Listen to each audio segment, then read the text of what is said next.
നമസ്തേ, ഞാൻ ശിവൻ, പാല brilliant study സെൻറ്ററിൽ നിന്നും.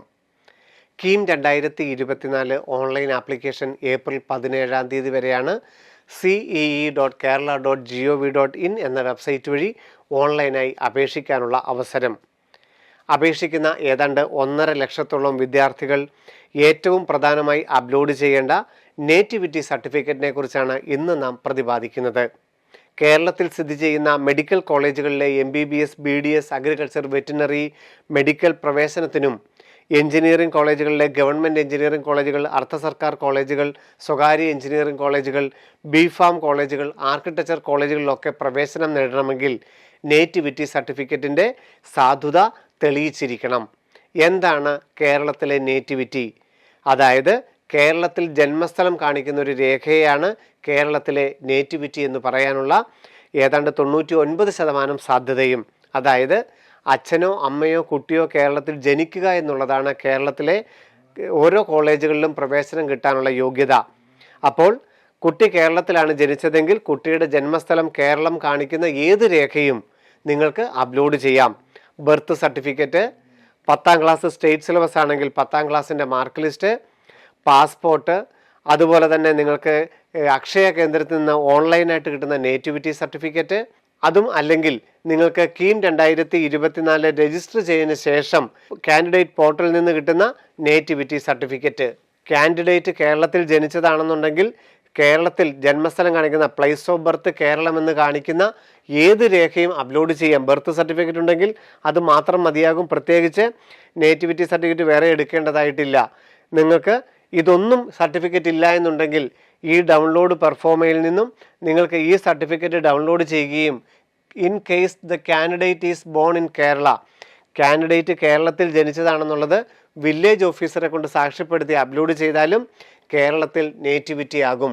കാൻഡിഡേറ്റ് കേരളത്തിൽ ജനിച്ച ആപ്ലിക്കേഷനെ കുറിച്ചാണ് നമ്മളിപ്പോൾ പറഞ്ഞത്. ഇനി കാൻഡിഡേറ്റ് കേരളത്തിന് പുറത്താണ് ജനിച്ചതെങ്കിൽ അച്ഛൻ്റെയും അമ്മയുടെയും ആരുടെയെങ്കിലും ഒരാളുടെ ജന്മസ്ഥലം കേരളത്തിൽ കാണിക്കുന്ന രേഖയാണ് അപ്ലോഡ് ചെയ്യേണ്ടത്.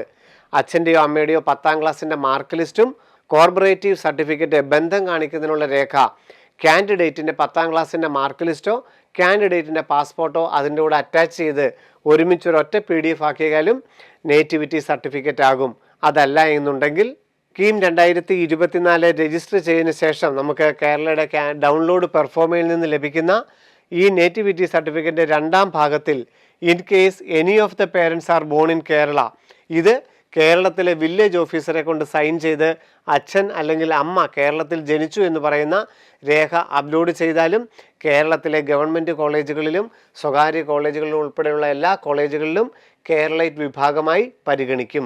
അച്ഛനും അമ്മയും കുട്ടിയും കേരളത്തിൽ ജനിച്ചിട്ടില്ല എങ്കിൽ കുട്ടിയുടെ വിദ്യാഭ്യാസ കാലയളവിൽ 5 വർഷമെങ്കിലും കേരളത്തിൽ സ്ഥിരതാമസമാകുകയോ അല്ലെങ്കിൽ കാൻഡിഡേറ്റ് 8 മുതൽ 12 വരെ കേരളത്തിൽ പഠിക്കുകയോ ചെയ്തു കഴിഞ്ഞാലും കേരളൈറ്റ് 1 എന്ന വിഭാഗത്തിൽ പരിഗണിക്കും. കേരളൈറ്റ് 1 എന്ന വിഭാഗവും കേരളൈറ്റുമായിട്ടുള്ള വ്യത്യാസം എന്താണ്? കേരളൈറ്റ് ആണെങ്കിൽ ഇതിൽ ആരെങ്കിലും ഒരാൾ കേരളത്തിൽ ജനിച്ചിട്ടുണ്ടെങ്കിൽ ഇവിടുത്തെ കമ്മ്യൂണിറ്റി റിസർവേഷൻ അടക്കമുള്ള മുഴുവൻ സീറ്റുകൾക്കും അർഹതയുണ്ടായിരിക്കും.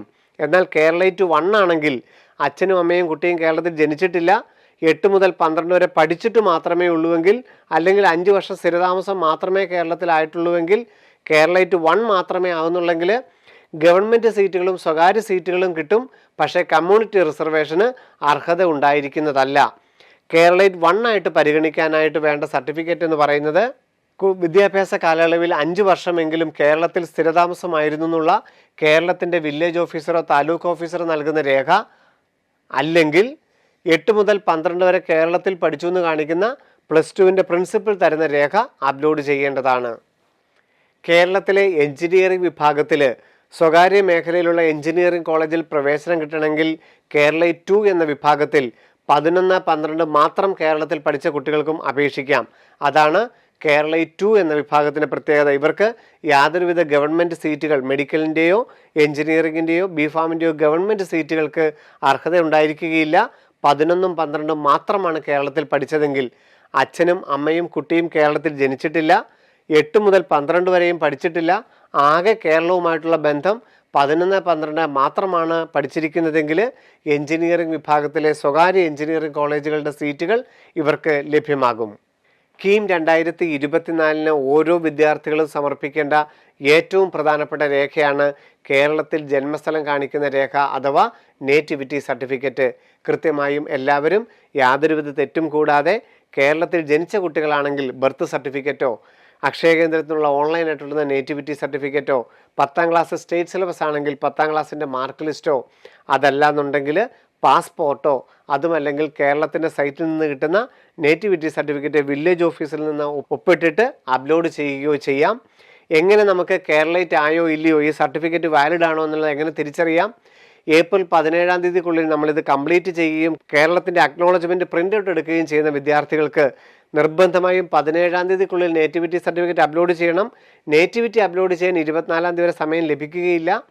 17-ാം തീയതിക്കുള്ളിൽ അപ്ലോഡ് ചെയ്ത നേറ്റിവിറ്റി സർട്ടിഫിക്കറ്റുകൾ കേരള എൻട്രൻസ് കമ്മീഷണർ വെരിഫൈ ചെയ്യുകയും മെയ് അവസാനത്തെ ആഴ്ച കാൻഡിഡേറ്റ് പോർട്ടലിൽ ലോഗിൻ ചെയ്ത് പ്രൊഫൈൽ വെരിഫൈ ചെയ്യാനുള്ള നോട്ടിഫിക്കേഷൻ കേരള എൻട്രൻസ് കമ്മീഷണർ പ്രസിദ്ധീകരിക്കും. ആ സമയത്ത് നമ്മൾ ലോഗിൻ പരിശോധിക്കുമ്പോൾ കേരളൈറ്റ് എന്നുണ്ടെങ്കിൽ നമ്മൾ സമർപ്പിച്ച നേറ്റിവിറ്റി സർട്ടിഫിക്കറ്റ് കൃത്യമായിരുന്നു എന്ന് മനസ്സിലാക്കണം. അതിന് പകരം അവിടെ ഒരു മെമ്മോയാണുള്ളതെങ്കിൽ നമ്മൾ സമർപ്പിച്ച നേറ്റിവിറ്റി സർട്ടിഫിക്കറ്റ് അംഗീകരിച്ചിട്ടില്ല, അതിനു പകരം പുതിയ സർട്ടിഫിക്കറ്റ് അപ്ലോഡ് ചെയ്യണം.